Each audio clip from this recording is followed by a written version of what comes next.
How to turn off phone lock on iPhone. To get started, go ahead and open up the Settings application on your phone. Once you're here, scroll down and tap on Face ID and Passcode. Enter your current passcode over here.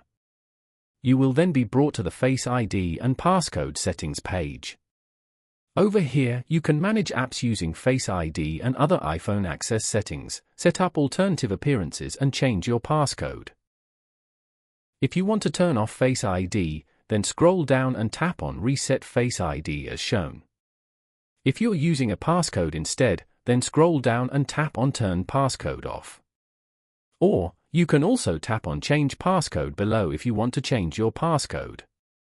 Note that for the next 72 hours, you can use your previous passcode to reset your new passcode if you forget it. Following these steps, you can easily turn off phone lock on iPhone.